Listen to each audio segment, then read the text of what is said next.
Hi, I'm Dave from Military Antiques Toronto, and today I'm going to show you a couple more things that I picked up at the show this weekend, which is underrated.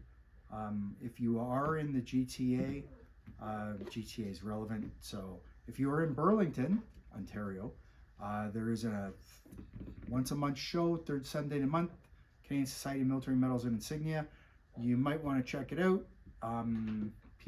Certain people used to go around telling everyone how bad it was and not go. And then when I started showing up after 20 years, because I hadn't been there for 20 years because I had other issues going on with the wife and so on. So I started showing up, and all of a sudden they went, oh, and they didn't like that. So they stopped showing up because I guess they were getting the stuff for free there.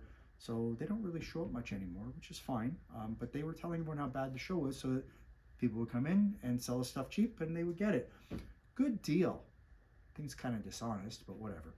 So, whatever. Anyways, if you get to it, Canadian Society of Military Medals Insignia, third Sunday of almost every single month. We take the summer off, but you know what? It's a pretty good show. It's a small little local show, but you never know what you're going to find there. I set up there, which means nothing, but whatever. There's other people who set up there too, selling wares, and there's people walk in and sell stuff too, so it's all good. Check it out. So, this is my small purchases from the show. I kind of like this. I think that's cute. It's a nice little Old Comrades Association Blazer Crest for the 48th Highlanders, or 47 and a half if according to my employee. It's cute. It's bullion wire. I think it's neat.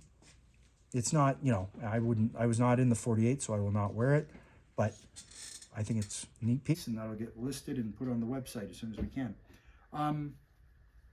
Glengarry, so what, right? It's got the tails. With these Glens, always just go like that. They're supposed to be tucked in when you're not wearing them. Any Highlander will show you that and tell you that.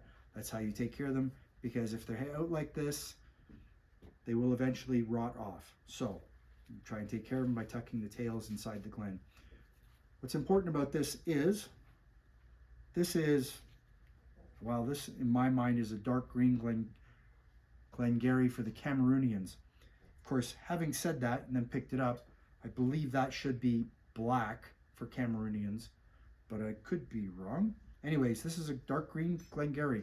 Glengarry is worn by Cameroonians only, which went to 0 strength in 1968 or something like that. So they no longer exist as a regiment, but they exist on paper, so they weren't totally disbanded. What's important on this is that it's a Robert Mackey. Mackey's a premier maker of Glengarrys in England. And there you go, you can see the label. Do they make copies of these? Not to the best of my knowledge.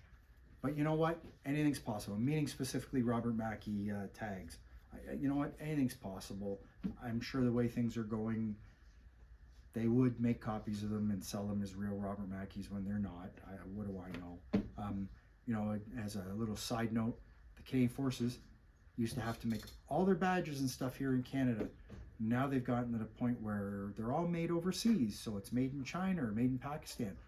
They've kept it a little secret, but the CF Logistique, as they're known, have turned around and said, oh yeah, we'll contract it out to whoever.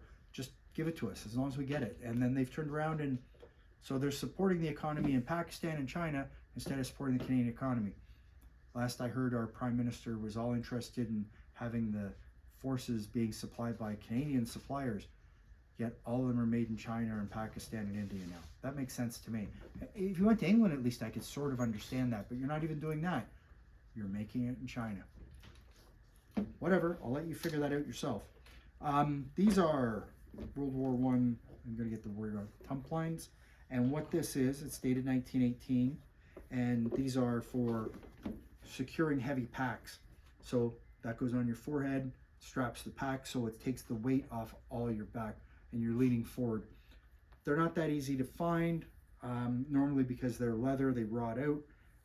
The straps get cut. As you can tell, this one's been shortened. This one is stamped in here, Seabroad Arrow 1918, which you hopefully right there is 1918. There's the Seabroad Arrow. That's the only, not something that turns up every day. Then we have there's a word for this, and I don't know what it is, but this is used on centurions, if I remember correctly, or chieftains. I think centurions off the top of my head.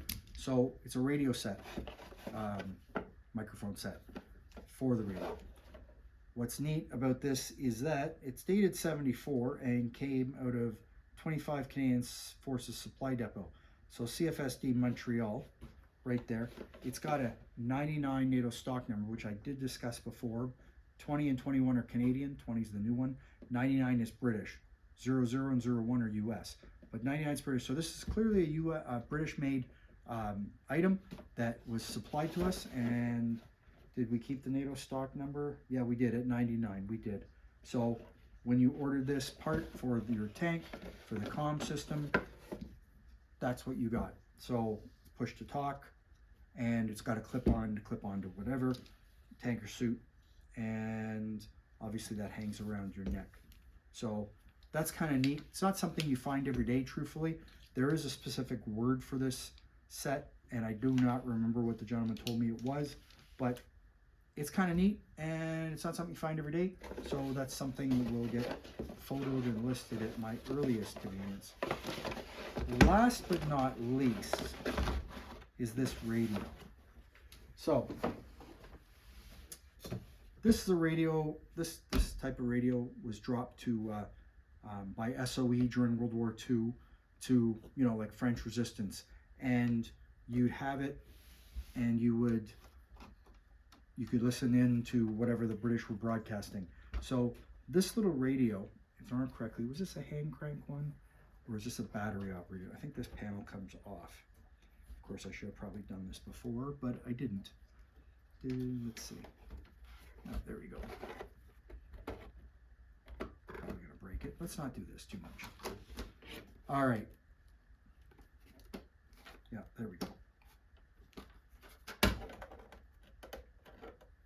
Okay, I'm not going to mess with this. Right, so these radios were supplied by the SOE to the resistance so they could listen in, and to people in general they were dropped to. Obviously, you don't want to get caught with this because obviously then you're, oh look, there we go. General Electric radio, and it's made in Canada. Canadian General Electric Company, and there's the directions, and there's the tubes inside. And this radio is used by them, and what is important on this, I'll put it down. Okay, it is battery operated. There's your two battery tags. So let's put this here, let's put this back on for starters. And the important thing for you to know is there's post-war ones of these, and I'm told that they have an arm so that the top shelf doesn't fall off. Other than that, the wartime ones are exactly the same, except the post-war ones, which some people are selling as wartime, and won't tell you, of course, because they're being dishonest, is it has an arm. So if it has an arm here to keep this from falling off, then that's post-war. So if you want a post-war one, that's fine. If you want a representative piece, that's fine. But it's not. So this item here is going into a museum. It's already spoken for. That's why I bought it. As soon as I saw it, I knew where it was going when it was offered to me. This is going to be in the 2 Intelligence Museum because they need one for their SOE display. And that's at Casa Loma, in case you're interested. Casa Loma is home of the Queen's Own Rifles Museum and the 2 Intelligence Corps Museum. 2 Intelligence Company, sorry. Hard piece to get. I haven't told them the price yet, but it's not $5 million, so it doesn't matter. So something new, something cool, not something you see every day. That won't make the website. The rest will, but that's already gone. But I thought I'd show it to you for at least so you can say you've seen one and know what it looks like. There's not really anything to do a close-up on because except for changing the station and the volume, that's it. And I don't want to, there's no sense in showing that, so whatever. Anyways, thanks for looking. Follow me on YouTube, Instagram, Facebook. Check out my website, militaryantiquestoronto.com. It's always cheaper on the website. Stop buying on eBay. Go buy on the website, please. It's only making eBay richer, and I'm making more money on it, but I'd rather sell it to you on the website. It's much less painful that way. So anyways, thanks for looking. Take care. Bye.